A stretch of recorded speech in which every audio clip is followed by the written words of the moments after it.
The following is a production of DallasCowboys.com and the Dallas Cowboys Football Club. How about them Cowboys? Yeah! Go Cowboys! This is Talkin Cowboys. Streaming live from the Dallas Cowboys World Headquarters at the Star in Frisco. C.D. Lamb, touchdown. Parsons has sacked it. Prescott keeps it, and he bangs it in for the touchdown. And now your hosts, Isaiah Stanback, Patrick Walker, Josh Rodriguez, and Kyle Yeomans. It's a Thursday edition of Talkin Cowboys presented by Black Rifle Coffee Company, live from the Star in Frisco, Texas, in the SWBC studios. Welcome in, everybody. We've got Patrick No C. Walker, Isaiah Stanback, Chris Beam in the back. I'm Kyle Yeomans as we preview today the Cowboys offense versus the Pittsburgh defense. And right off the top of the show, They have defense? well, they do. Oh. And do we have offense? Because we've joked about it time and time again. But within 20 minutes, maybe even less than that, maybe like 10 minutes after the show was finished yesterday, breaking news. Exactly how it goes. Always happens like that. Always happens. And we know this. This. Part of it, but breaking news, Brandon Cooks is out going into Pittsburgh. And it's really an unfortunate situation. And I wish the best for Brandon Cooks, because it's not your normal football injury. It was basically after the Thursday night football game against the Giants. They go in to perform a procedure on a knee that had been bothering him since training camp. Decided that the mini bye was the best time to try and do this and get him back in the fold. And then whenever they did so, apparently an infection in his right knee broke out into the knee. So not a fun situation for anyone involved, football or non-football, because Brandon Cooks, that's not nothing to mess around with, and I hate that for him. Yeah, and to be more specific, he got an injection. He was trying to avoid getting the knee scoped. It was bothering him after the Giants game, and like you said, Kyle, it was a mini bye, a couple extra calendar days. Cowboys figured, or Brandon Cooks figured that he can, get the injection. He'd be better for the Steelers game, and then kind of move forward from there. An infection developed, and unfortunately for him, the arthroscopic surgery he was trying to avoid ended up needing to happen anyway, because the Cowboys medical staff needed to go in and do that to clean up the infection. So word has it that he's definitely down against the Steelers, and it's a 1 to 3 week situation. The bye week is after the Lions. So number one, we'll see how he feels. I'll label him as week to week. Let's see how he feels next week going into the Lions game. I wouldn't necessarily pencil him in for the Lions game right now, but I think he should, knock on wood, he should be okay for the 49ers, but we'll see about that. But like you said, we talked about it yesterday. We joked about it a couple of days ago. Some news always happens after we leave, but yesterday specifically, what were you talking about? Positions of need.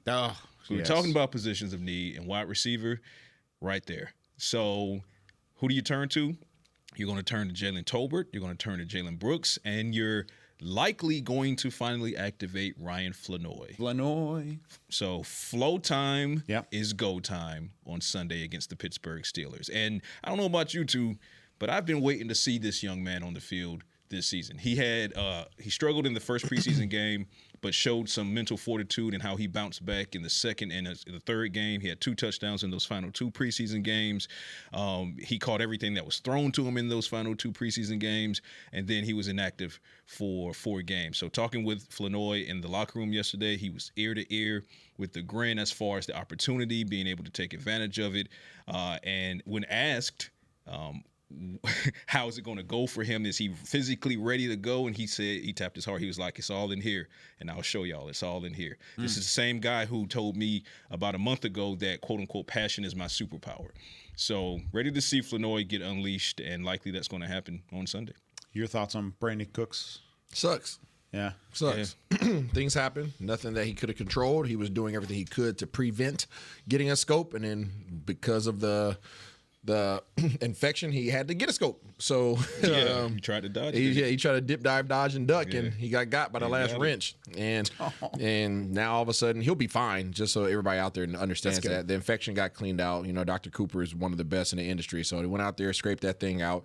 Now you just have to get the swelling out and get back to rolling. There's nothing that's going to impede his ability to be productive. It's just now swelling management, which is going to take probably a couple weeks. Well, if anything, I think it answers our question as far as his struggles with separating this season, because he had the knee soreness in training camp, late in training camp. They gave him some rest there. And, you know, at the time going into the first week, we thought he was good to go. Well, maybe, as it turns out, this was something that was nagging him. So the silver lining to this is, if in fact this is the thing that was hampering him physically, then now that it's being taken care of, maybe we get peak Brandon Cooks coming out on the other side of this. That's a hope. That's a hope, because it doesn't. Nobody really knows how much it was bothering him other than Brandon Cooks. Exactly. Nobody knows how much that knee soreness did play a factor. If it did indeed play a factor, and the fact that he's got it cleaned up early in the season, I know it's a tough stretch coming up for the Cowboys, but getting it taken care of is fine. Putting it lightly. Yeah, putting it lightly. You're being kind. I am. But the fact that he's getting it out of the way is a good thing. And so hopefully when he's able to return, and that's encouraging from Isaiah's standpoint, just from being around injuries like that before. I'm sure you've seen it once or twice. I've had a scope. You've had it specifically? So It's return swelling. time, it's a couple just weeks. getting it's the just swelling I mean, down. You can put whatever time you want on it. It's all about how his body absorbs those fluids, and what they can do to get those fluids out. You want your body to naturally absorb that stuff. So a lot of water, a lot of compression, a lot of stim, just trying to stimulate, keep those muscles working. So it's nothing that's.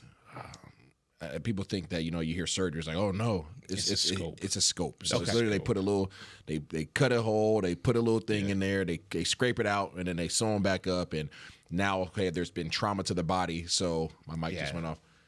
No, or my You're good. No, you're good. There's trauma to the body, right? So now your body obviously sends blood there to try to heal it. So there's that swelling, right? So your body's trying to heal that, repair that, and he's fine. So it's just going to be swelling management. He'll be back sooner than you think, but he's going to be dearly missed for sure while he is gone. Let's talk about the fallout. And you mentioned Ryan Flanoy. You put up a great article on DallasCowboys.com talking about how, and I like the word you used, how he's amped for this debut.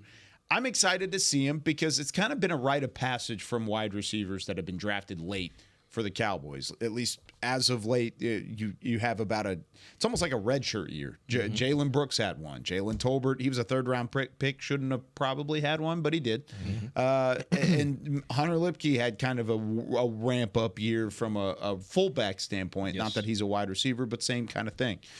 Ryan Flanoy has started his redshirt year where he's got the 4 games. He's inactive. He's been playing and practicing on the field here at the Star, but not so much in games.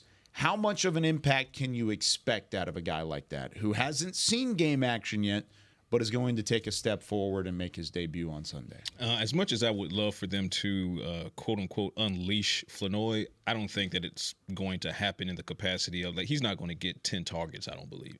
Because, that would be a lot. That would be a lot. But you're also I'd be shocked if he gets 5. That's fair. Yeah. To this point that I'm about to make, the Cowboys are initially going to lean heavily on Jalen Tolbert, right? They're going to say, hey, you're the former third-round pick.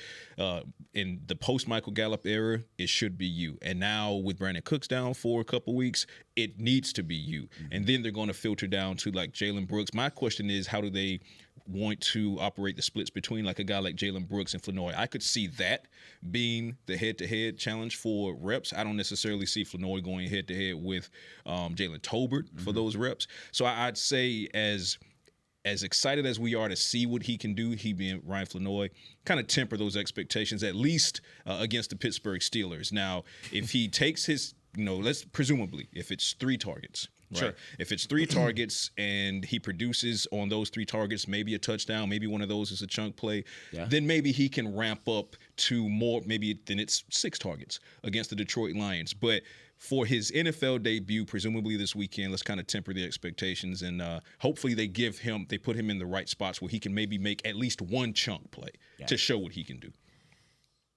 What I do would you like think? to think that's the case. Hey, this is me wanting. That's your hopeful. I'm wanting to believe. Yeah, I mean, the reality is we've only seen his body of work versus people in preseason. That is true. So you're about to be going against a pretty good secondary. In Pittsburgh, and they do defense out there. That's something that they do. I don't know if fans out there have watched tape, but they play defense. They play a soft shell. We'll get into that later, but so if he does get in the game, he'll have opportunities to get open. But he's going to have to do it against some relatively respectable DBs. Red zone work. I mean, that was one of the things that stuck out for me in the preseason. Can you utilize him in the red zone? I feel better about this unit in space. Okay. So I'd rather see him in the field. They kind of buckle down when you get to the red zone. So they're a lot softer in the field, and red zone, they don't give you that much space. And I love his shiftiness once he catches the ball in space, and his physicality is there as well. Yeah. So I could absolutely see that being a thing. It could be fun to utilize him where you can. If they buckle down in the red zone, and like we said, QB Vision's coming up next, but if they buckle down in the red zone like that, do you anticipate, is that a heavy dose of tight ends? Is it a heavy dose of Hunter Luepke? What are you kind of looking for to try and combat that? I'm not sure what I'm just being honest. I'm not sure what Dallas's approach is to that. I'm not sure what angle they're going to try to take, because you would like to just say, well, let's just run the ball. I don't think they know what their approach is. I don't think they do either. You know what I mean? It's going to be very easy, and I'm just being real. Yeah. I'm doubling CD, like pressing somebody, and then I'm sitting a safety so that he can't get over the top. Almost right? tripling him. Yeah, so I'm going to do the Phil Jackson. I'm going to do the triangle defense on him. If you do that and I'm Dak, I'm like, hi, Jake. Yeah, but then you can go over there and press Jake too. So I mean, you really could double CD and double Jake, and then you're making the third guy. Okay, show me what you got, Tolbert. Show me what you got, Terp. Show me what you got, Flournoy. Like, show me.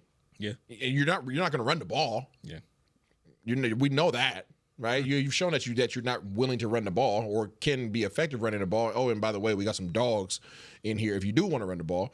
So which we're going to talk about.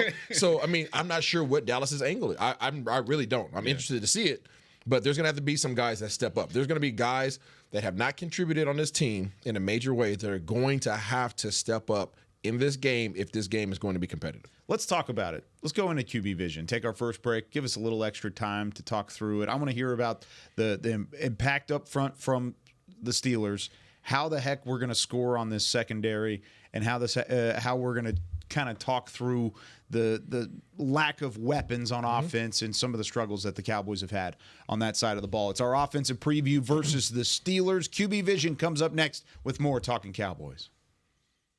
If you're looking for fresh American roasted coffee that gives back, you need to head to your local grocery store and pick up a bag of Black Rifle coffee. That's right, America's coffee is now available in the coffee aisle of a grocery store near you. Black Rifle Coffee Company is veteran-founded with a mission to give back to those brave men and women who have served our nation. Every bag, box, or can you purchase helps support that mission. Head to your local grocery store and roast yourself some Black Rifle coffee today. Todd thought it would be secure to jog in the cheetah savanna. Todd believed the big cat repellent he bought online was reliable. And now, Todd is trying to be faster than this cheetah that can run 80 miles per hour. But the good news is, Todd has AT&T 5G that is fast, reliable, and secure. And he learned the best thing to do is stop running and toss her the backpack with the beef stew. AT&T 5G. Fast, reliable, secure. 5G requires compatible plan and device. 5G may not be available in your area. See att.com/5G for you for details. It's the official men's skincare brand of the Dallas Cowboys, Jack Black. And right now, Cowboys fans can get 15% off their $75 order. Plus, because every deal needs a playmaker, your order will include a free 5-piece skincare set and free shipping. The Jack Black Playmaker is 4 of Jack's favorites and a full-sized intense therapy lip balm. Make a play for the playmaker at getjackblack.com/Cowboys with the code CowboysVIP. That's getjackblack.com/Cowboys with the code CowboysVIP. If you shout, "How about them Cowboys?" you have that undeniable passion that's the heart of Cowboys Nation. And if you like to drink Dr. Pepper, you love the unique blend of its 23 flavors. Together, your one-of-a-kind fandom paired with the one-of-a-kind taste of a delicious ice-cold Dr. Pepper is the game day lineup that can't be beat. Better yet, gather your Cowboys and Dr. Pepper fan friends to watch the next game and crack open a delicious ice-cold Dr. Pepper for everyone. The wins will be even tastier. It's a pepper thing. Back to Talkin' Cowboys.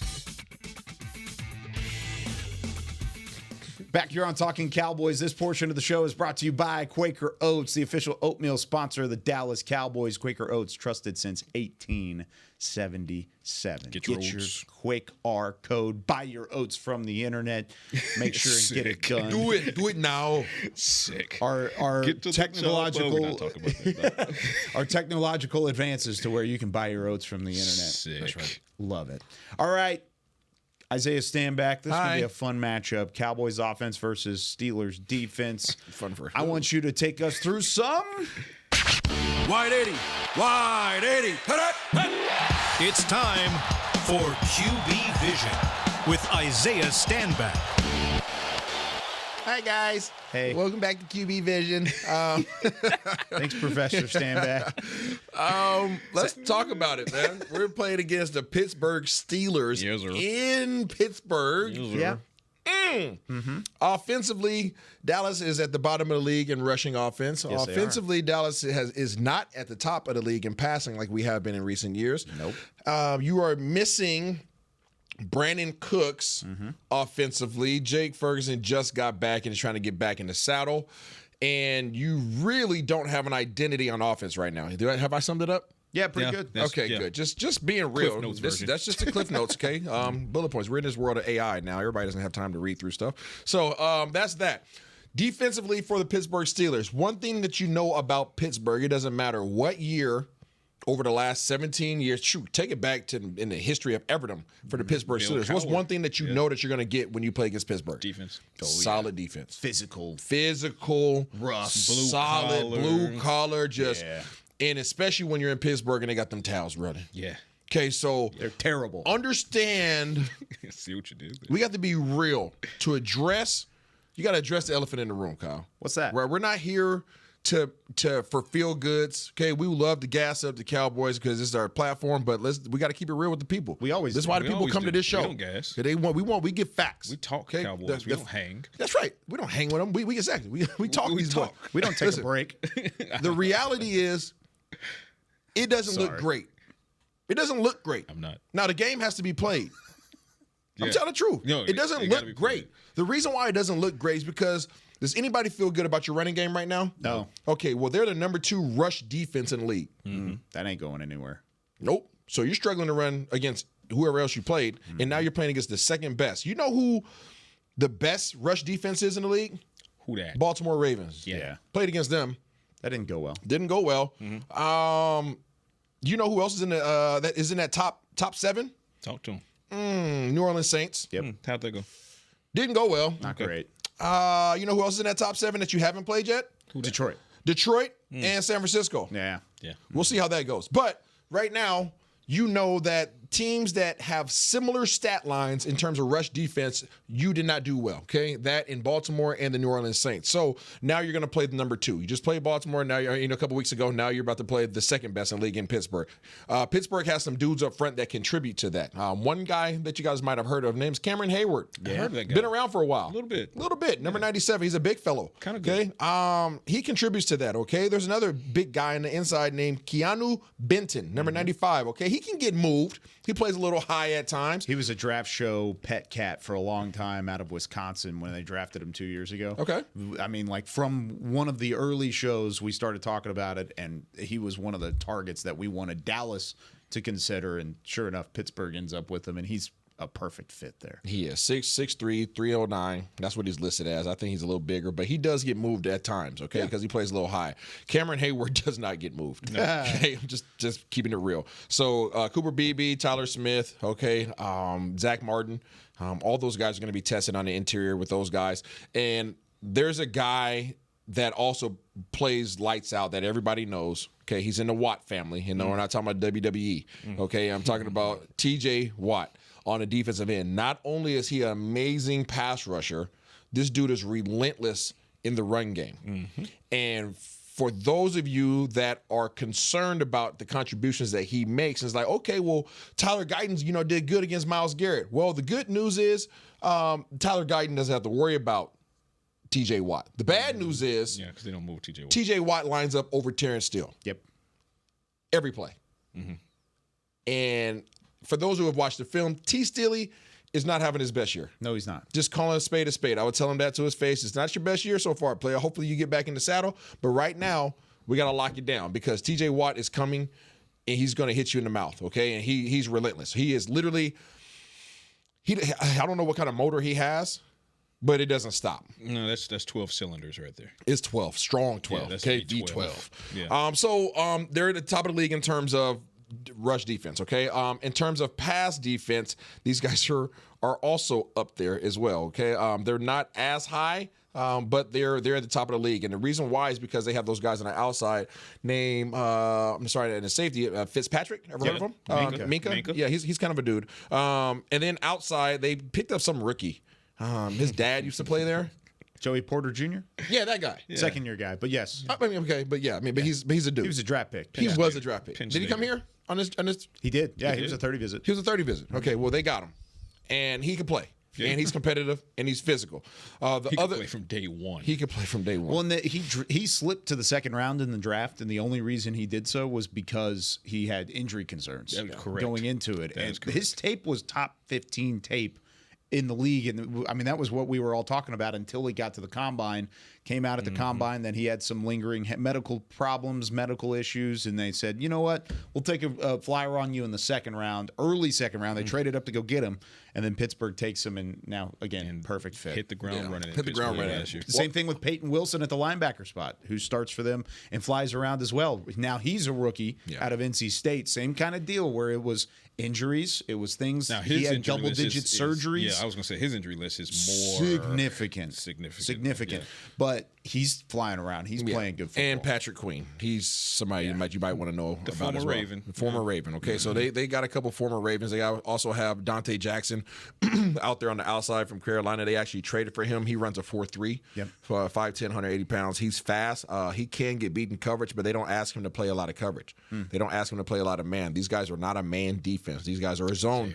They are a zone defense. And the reason why they're a zone defense is because you can play it safe on the back end and keep everything in front of you when you have a front seven that gets after the quarterback. Does that play well to Dak Prescott and the Cowboys, though? If they're going to play zone, they're going to play off and keep everything in front of them. And once QB vision wraps with all of this greatness, I'm going to give you a counterpoint. Absolutely. So to answer your question, is yes. It does play to Cowboys' advantage if you can block it up.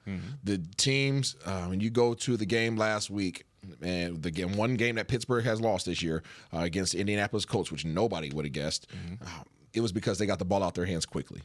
Super quick, right? So Joe Flacco quick. Okay, so they show zone defense. Okay, these guys are showing cover 3.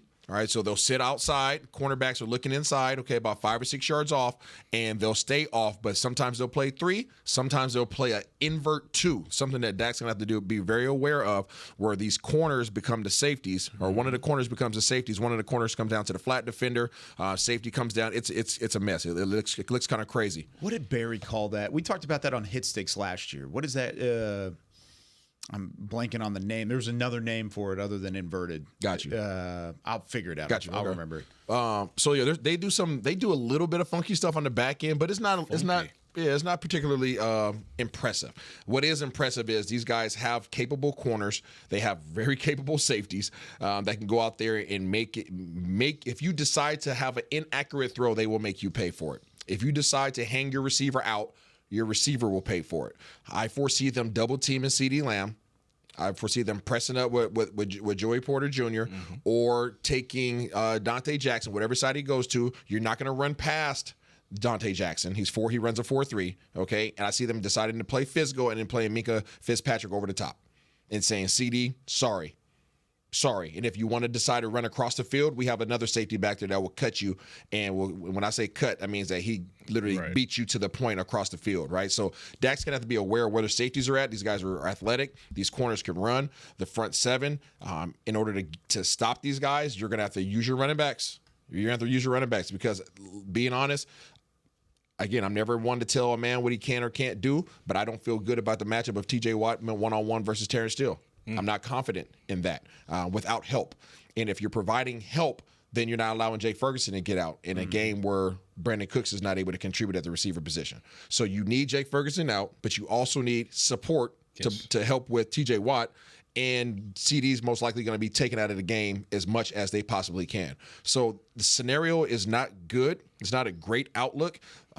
They don't do a lot. They don't blitz. They blitz top 3 or bottom 3 in the league. They're 20% on blitz. They don't blitz. They don't feel like they have to, but they're at the top of the league in terms of QB pressure. Yeah.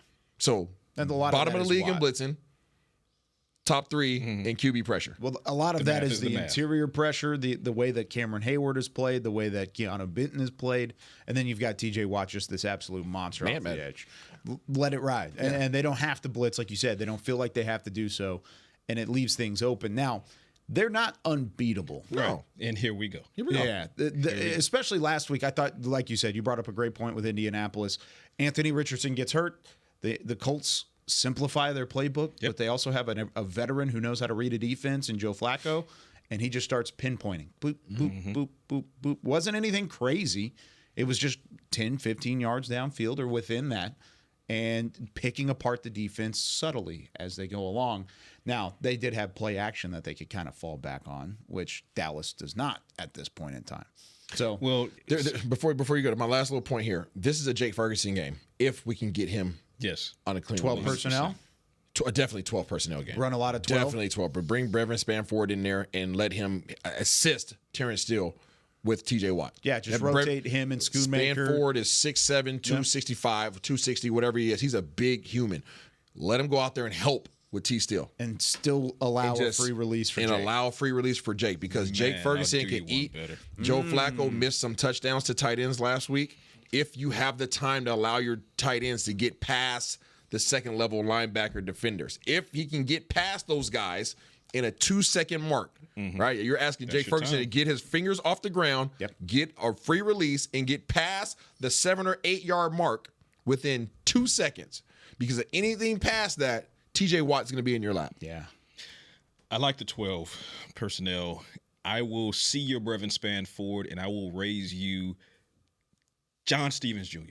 Can I get John Stevens Jr.? I think it's time because he put on the added muscle mass this offseason so that he could be better in blocking. We saw his blocking improve in his second training camp over his first training camp, okay? We've seen some Brevin Spanford. You kind of know what you got there, but when you got John Stevens Jr., you know for a fact that while he also has improved his blocking, what can he provide you? A receiving threat, okay? So that creates a bit of misdirection because now when John Stevens is in 12 personnel with Jake Ferguson, you can't just look at John Stevens Jr. and say, oh, well, he's only in for blocking. He might block, chip, and release right into the seam or into the flat, and now that's another option for Dak Prescott to get that ball out quickly. So I agree, but I'll see your Brevin Spanford. I'll raise you John Stevens Jr. Now, bad matchup, like Isaiah said so eloquently, bad matchup for your rushing attack versus their run defense. Quick question before you move on. Everybody in my head is still saying, what about Luke Schoonmaker? Can you use him in that regard? I know there's a little bit of trust issue, I think, whenever it comes to Luke and getting the job done specifically. But he was brought in to be a blocker. I want to say yes, based on what I saw in the game that Jake was out. You saw that, number one, we already know Schoonmaker was brought in to be a blocker, but we saw that he can receive, he can be a receiver as well, especially when you talk about the one-handed catch. That was helping your quarterback out there. So that's positive. That shows me something there. But if you put his receiving ability up against John Stevens' receiving ability, for me, it's John Stevens Jr. Oh, agreed. Right. Completely. So for more of a dual threat, blocker and possible receiver, for me, it's John Stevens Jr. there. Now, bad matchup, your rushing attack versus their run defense. Like Isaiah said, they're number 2 in the league. They don't play that. Homie don't play that. Homie don't play that. But I tell you where you can get funky with them. They have not funky. He said funky, so we're going to stick with funky. This is where you can get funky with them, right? Funky Cold Medina, if you will. Yeah. What you can do is, while they have some of the best personnel in their secondary, Minka Fitzpatrick and Joey Porter Jr., the way they scheme that defense allows for spacing in middle of the field, right? They also don't play a lot of split safety. They play a lot of single high, and a lot of it is disguise. So some of it is disguise. A lot of disguise. All right, but this is a game where you would love to have Brandon Cooks there because this is a game you can really take advantage of the way they play and scheme their defense, but you don't. But so if someone steps up, be it Flournoy, Tolbert, Brooks, then that creates a situation where they're stressed. Here's my point numerically. while they're number 2 in the league in run defense, they're 14th in the league in passing touchdowns allowed with 4. Guess who they're tied with in that category? The Dallas Cowboys. So if you think this, then you're right. If you think the Cowboys are struggling on defense as far as stopping the pass, you're right. But then that means that the Steelers are as well in that capacity as far as touchdowns allowed. They're also 8th worst in the league in passing yards allowed per reception at 11.4. You know who's their next door neighbor in that category? The Dallas Cowboys with 11.5 yards allowed per reception. So you can get chunk plays. Yeah, because they play off. Correct. So now it becomes, once you get those chunk plays, because they're going to be there for you, can your playmakers make plays in space? Can they get yak? Can they cause guys to miss tackles? If they can, there's your touchdown. Yeah. There's your big, third down conversion. That's how you extend plays, and that's possibly how you can move the ball down the field. So for all of the rightful talk, and I stress rightful because they do not play around when it comes to that run defense. For all of the rightful talk of that, they can be had between the 20s in that passing defense. So you just have to make sure that Jake Ferguson, CeeDee Lamb, whoever else is going to step up. Once you catch that ball, because you can catch the ball 10, 11 yards downfield, make a guy miss. Yeah. Make that next guy miss. And if it happens to be a play where they're only running a true single high without a disguise, if that's the guy you make miss, that's a touchdown. Yeah. So it's a bad matchup, run offense versus rushing defense. Yes. But it's a pretty good matchup if your offense, if your passing attack finally can get going this week. But it's challenged without Brandon Cooks. Somebody else has to step up. There's space in their zone defense. You talk about the single high. If you can catch them in single high, they won't have a reason to be in single high.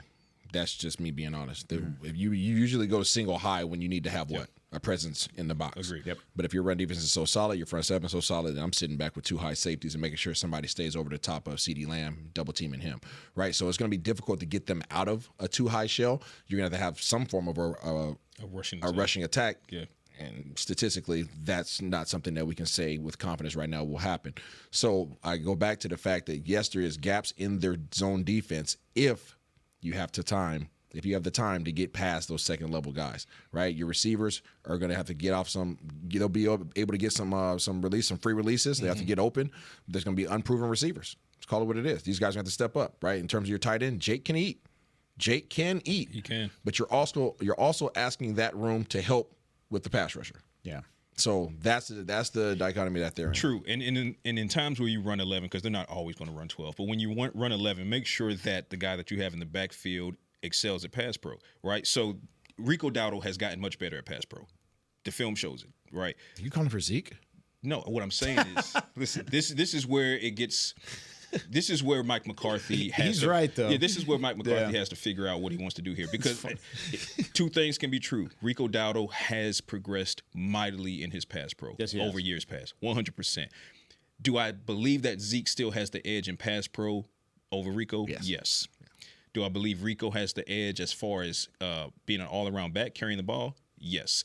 That's where you're up against it if you're Mike McCarthy. Because if you're running 11 personnel, are you putting Rico back there, who's good at pass pro? Or are you putting Zeke back there, who maybe is not as much juice as Rico, but he's better in pass pro, which will help you against a TJ Watt on that corner? So who has to have their best game, Kyle? I want to answer that question when we come back. I want to have that question answered. Plus, I've got a little thing about Zeke there specifically. Snap counts have continued to dwindle, and it may continue to dwindle a little bit more. When we come back with more Talkin' Cowboys. Todd thought it would be secure to jog in the cheetah savanna. Todd believed the big cat repellent he bought online was reliable.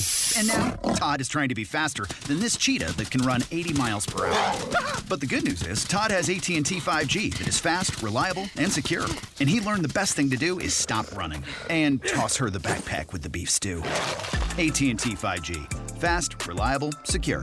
5G requires compatible plan and device. 5G may not be available in your area. See att.com/5G for you for details. They say champions are remembered, but legends are never forgotten. United Ag & Turf offers a winning lineup of John Deere equipment built to tackle any challenge on and off the field. Legendary John Deere tractors, combines, residential mowers, commercial mowers, compact construction equipment, Gator utility vehicles, and a full line of golf and sports turf equipment. United Ag & Turf, the official Ag & Turf equipment supplier of the Dallas Cowboys. Visit UnitedAgAndTurf.com to find a location near you. Hey y'all, Matt Pittman of Meat Church here. With football season kicking off, I'm already gearing up to bring the smoker back to AT&T Stadium for some epic tailgates. But with that Texas heat, it's crucial to keep my beer hand cramping cold. That's where Yeti's insulated Colster can cooler comes in clutch. This year, you can even get them with the iconic star engraved on the side. Licensed Yeti Cowboys gear is now available at Stadium Pro Shops, concessions, and on Yeti.com. Check it out today. Yeti, official cooler and drinkware of the Dallas Cowboys. And we're going to overtime. Erica, how much have I spent on concessions? For questions about their money, Dallas Cowboys fans can turn to Erica, the virtual financial assistant in the Bank of America mobile banking app. Learn more at bankofamerica.com/Erica by your side. Bank of America, official bank of the Dallas Cowboys. Erica responses may vary. Digital tools featured require downloading the mobile banking app and may only be available on select mobile devices. Erica is a mobile feature only available in the English language. Your chat may be recorded and monitored for quality assurance. Message and data rates and additional terms may apply. Bank of America, N.A., member FDIC. Back to Talkin Cowboys. Back here on Talking Cowboys, this segment of the show is brought to you by Invisalign, the official smile of the Dallas Cowboys. Back again with Isaiah Stanback. We've got Patrick No C. Walker. No Josh today. No Rodriguez. He will be back tomorrow. Don't worry. Rodriguez. He will be back later. So Ezekiel Elliott, out of 59 halfbacks, 59 of those guys over the last first 4 games of the year, he's rated number 43. 43. Not great from Zeke overall. Not great. Whenever it comes to the snap counts, in week 1, he was pretty good, right? Snap counts, he had a lot of carries. He had some different possibilities. He started that game. Yeah, started the game. 32 snaps. Then in week 2, it goes to 28. Then in week 3, it goes to 15. And last week, it went down to just 10 snaps.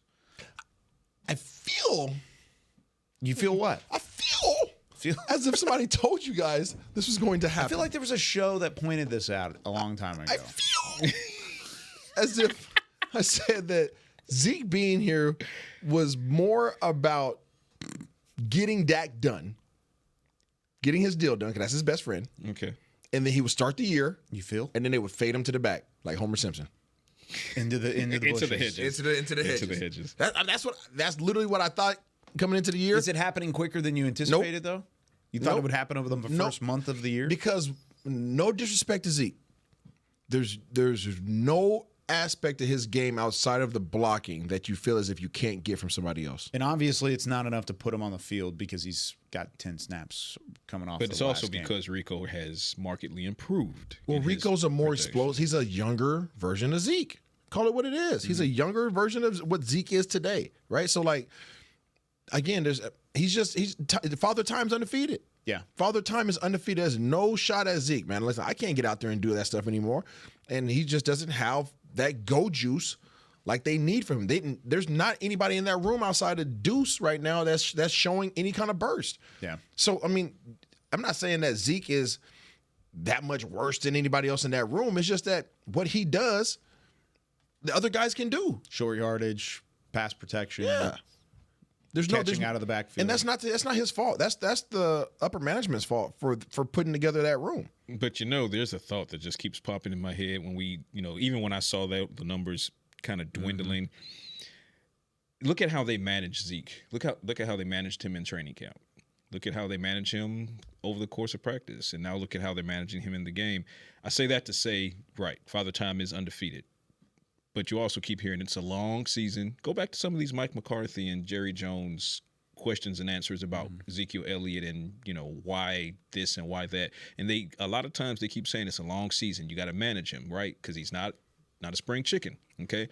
Could this be a situation where they're stashing him? Yeah, while Rico is improving, absolutely, you start to see more of Zeke in November and December because they are trying to kind of keep the workload off of him. Yeah. What are you looking to see in November, December? No, I'm not telling you what I'm looking. I'm saying. No, I'm just saying that's their mindset. Yeah, if they want a fresher Zeke, they're putting them in the mason jar and they're putting them on the shelf. Okay, so they put them in the mason jar. When you open up the mason jar, what are you expecting to see? An expiration date. Well, I'm being real. You're hoping that it's still fragrant. But are you looking to see something different than I want some jam than the product that's already on the field? I want some jam in my mason jar. If Rico Dowdle is the product on the field, what are you looking to see out of Zeke that is going to be different than what Rico's providing you? Yeah, I don't see the possibility. If that happens, great. If that's their mindset, and I'm not saying that this is the plan.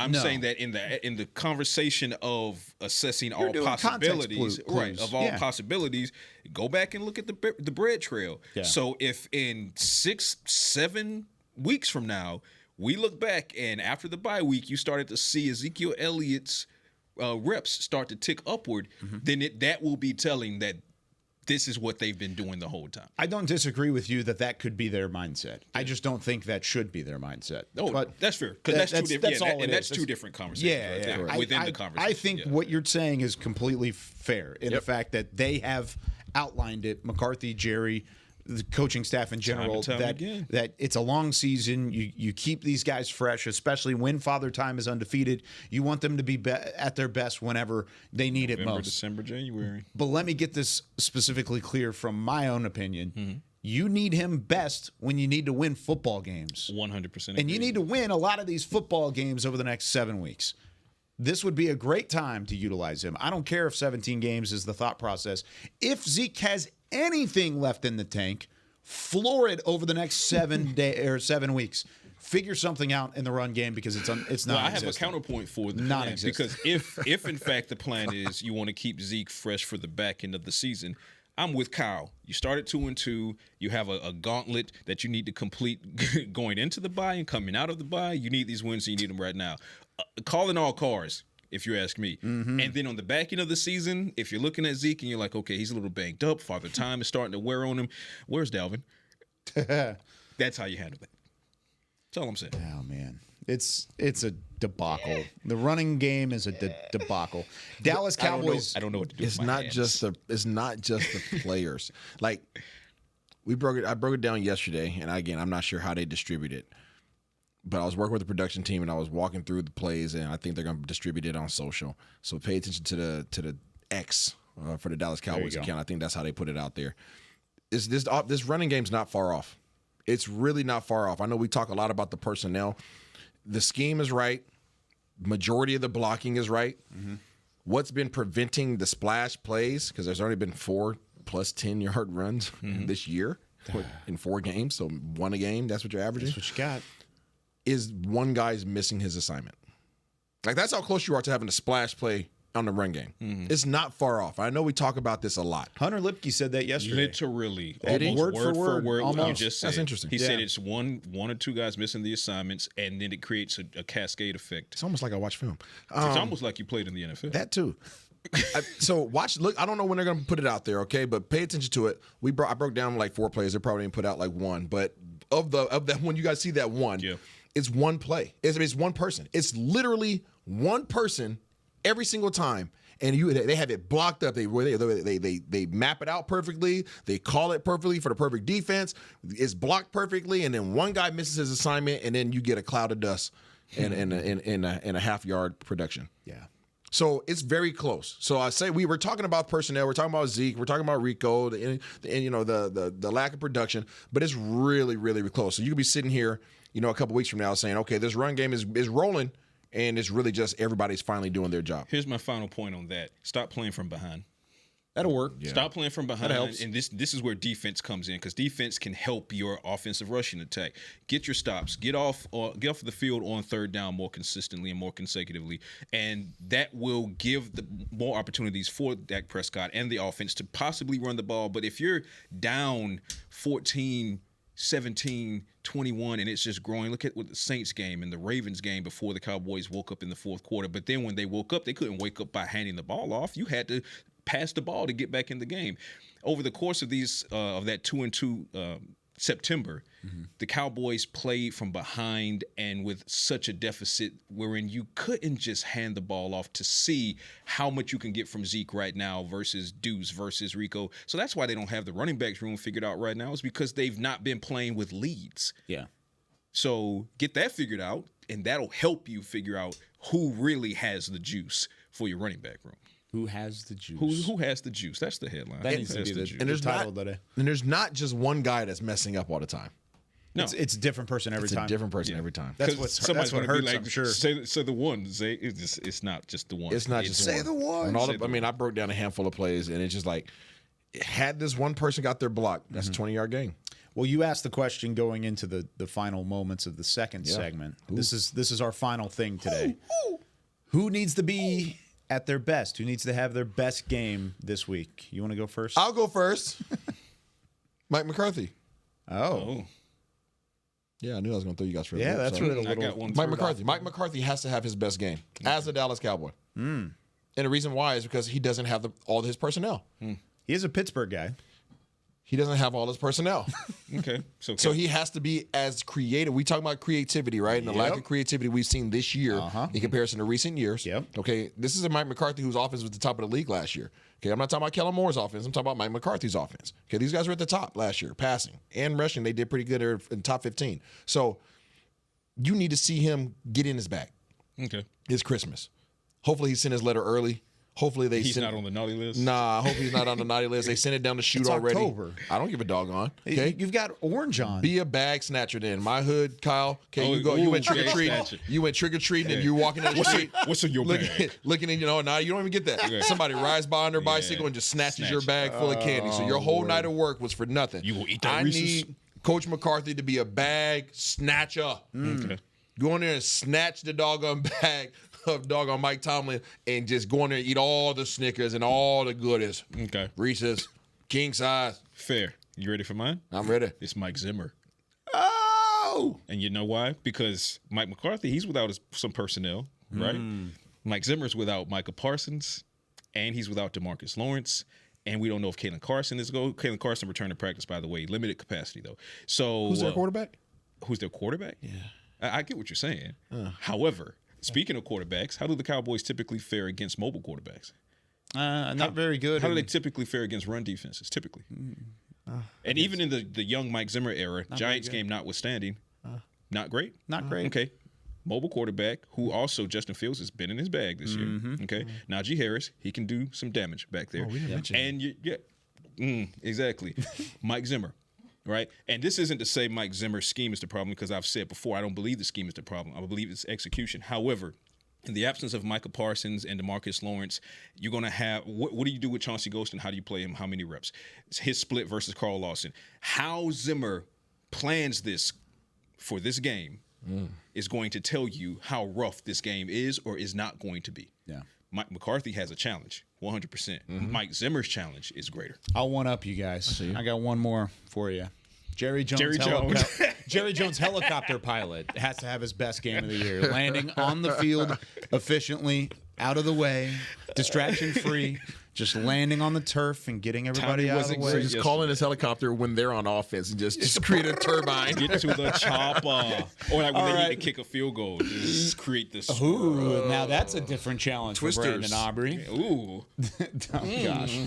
Ain't no love in Oklahoma. That does it for us on Talking Cowboys. For Chris Beam in the back, Isaiah Stanback, Patrick Note-C Walker. I'm Kyle Yeoman saying so long from Talking Cowboys. We'll see you tomorrow. This has been a production of DallasCowboys.com and the Dallas Cowboys Football Club. How about this, Cowboys? Yeah!